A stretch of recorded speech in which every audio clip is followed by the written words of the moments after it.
Selamat siang anak-anak. Hari ini kita lanjutkan materi mengenai sistem reproduksi manusia ya.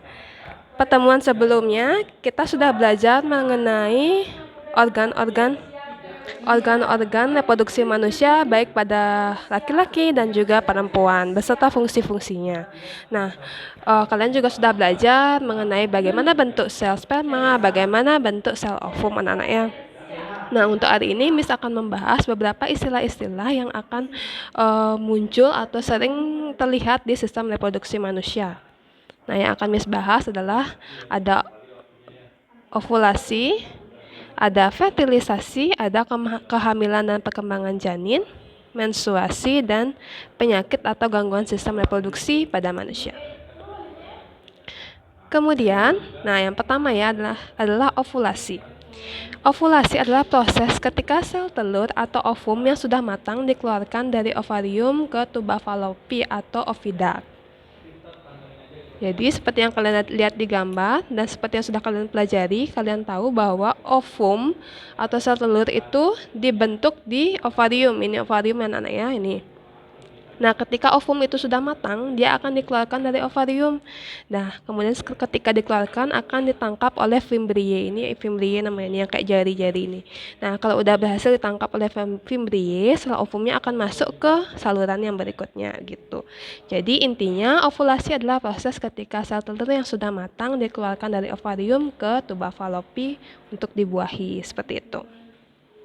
Nah, ovulasi ini sering disebut dengan masa subur anak-anak. Nah, kalau misalnya kalian pernah dengar masa subur, nah ini dia maksudnya adalah ovulasi. Kemudian lanjut adalah fertilisasi atau pembuahan. Nah, fertilisasi atau pembuahan adalah proses meleburnya sel ovum dan sel sperma di tuba falopi atau oviduct. Nah, hasil peleburan sel sperma dan sel telur menjadi zigot. Nah, ini kalian lihat di gambarnya anak-anak ya. Ketika tadi sel ovum yang sudah matang masuk ke saluran, kemudian masuk ke oviduct atau tuba falopi. Ini ya, sorry. Ini Miss ulang. Ketika sel ovumnya yang matang sudah masuk ke tuba falopi ke sini. Nah, jika di sini ada sel sperma yang masuk, nah maka disinilah akan terjadi pembuahan atau bergabungnya sel sperma dengan sel telur. Nih, seperti ini dia kira-kira prosesnya anak-anak ya. Walaupun sel sperma yang masuk ke dalam organ reproduksi wanita itu banyak, tapi biasanya yang bisa menembus atau membuahi sel ovum itu hanyalah satu, seperti ini nih. Nah, kemudian ketika sel ovum dan sel sperma sudah bergabung menjadi satu atau sudah melebur jadi satu akan menjadi zigot. Nah, zigot ini satu sel seperti itu. Jadi yang awalnya ada satu sel sperma, satu sel telur, kemudian bergabung menjadi satu yaitu namanya zigot. Nah, kita lanjut ke proses berikutnya anak-anak ya.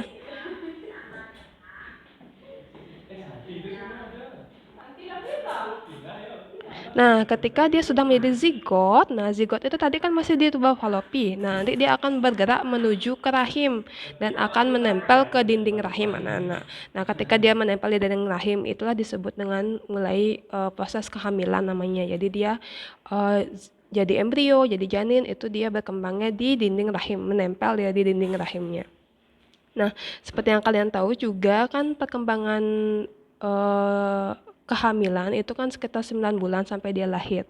Nah, jadi dibagi menjadi 3 semester gitu. Jadi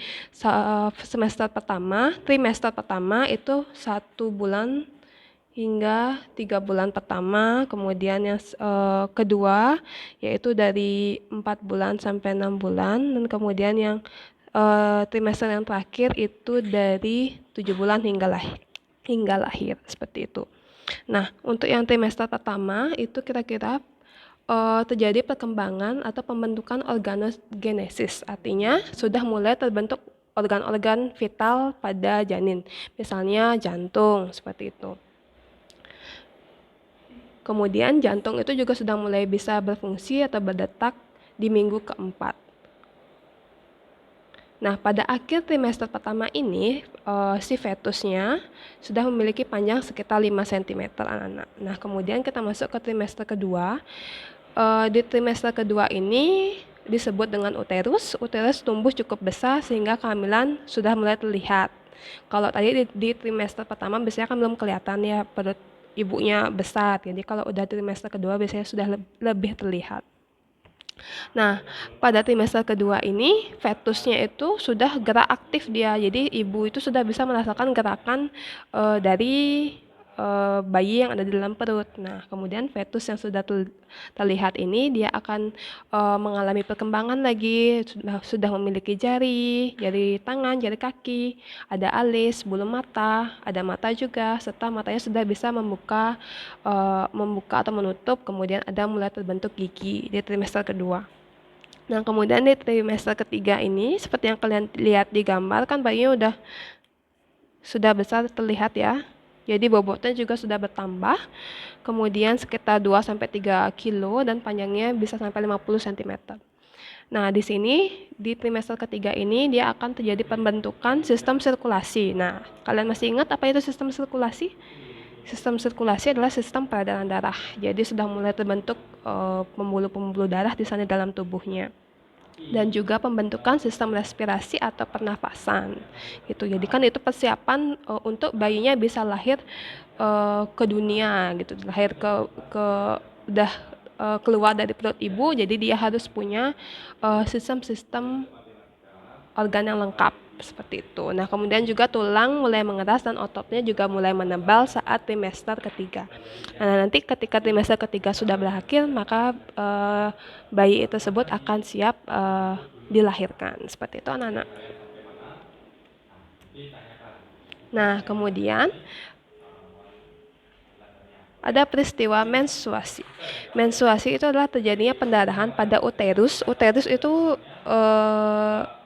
rahim ya, nama ilmiahnya rahim, yang mengalir dari rahim dan keluar melalui vagina. Jadi yang mengalami menstruasi ini hanyalah anak putri saja. Ketika anak putri sudah mengalami menstruasi, maka dia ditandai sudah remaja. Jadi anak-anak yang sudah menstruasi itu wajar ya, bukan sesuatu yang menakutkan. Itu sudah kodrat kalian untuk mengalami menstruasi. Itu menandakan kalian sudah remaja dan organ-organ reproduksi kalian sudah matang, seperti itu.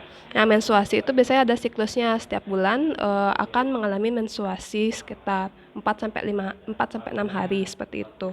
Nah, kalau biasanya karena kalian masih remaja awal, biasanya siklus menstruasi kalian tidak lancar. Bisa bulan ini kalian menstruasi, bulan depan enggak, bulan depannya baru menstruasi lagi. Itu enggak apa-apa, itu normal karena kalian baru menginjak remaja awal, seperti itu anak-anak ya. Jadi kalian lihat di gambar, menstruasi itu tadi kan sudah disebutkan bahwa menstruasi itu dinding rahim kalian yang luka. Kenapa siswa menstruasi? Karena sel ovum yang sudah matang, yang sudah dibawa ke tuba falopi tadi, itu tidak bertemu sperma, tidak ada sperma, tidak ada pembuahan, maka akan terjadi peluruhan atau meluruhnya dinding rahim yang ada di rahim kalian ini. Nah, karena dia luka atau meluruh, maka dia akan berdarah seperti ini. Nah, seperti itu anak ya. Jadi menstruasi itu adalah hal yang wajar untuk remaja putri, seperti itu. Nah, kemudian yang terakhir adalah mengenai penyakit atau gangguan sistem reproduksi manusia. Ada banyak sekali contoh-contoh penyakit atau gangguan sistem reproduksi manusia, baik yang menular ataupun yang tidak menular. Nah, untuk itu Miss minta kalian untuk mengeksplorasi sendiri dan membuat tugas mengenai penyakit atau gangguan sistem reproduksi manusia. Nah, kalian bisa lihat ya ketentuan tugasnya. Kalian membuat video presentasi sederhana mengenai penyakit pada sistem reproduksi manusia. Jadi kalian jelaskan satu penyakit pada sistem reproduksi laki-laki dan satu contoh penyakit pada sistem reproduksi perempuan ya atau wanita. Jadi ada 2 gangguan yang kalian jelaskan. Kemudian apa saja yang perlu kalian sampaikan pada presentasi tersebut? Yang perlu kalian sampaikan adalah nama penyakitnya, kemudian penyebabnya. Nah, biasanya penyebabnya kalau dari bakteri, kalian sebutkan bakterinya apa, kalau virus, sebutkan virusnya apa. Kemudian kalian jelaskan juga bagaimana tanda-tanda penyakitnya, tanda-tanda yang nampak ketika seseorang terjangkit penyakit tersebut. Kemudian kalian jelaskan juga cara pencegahannya, seperti itu.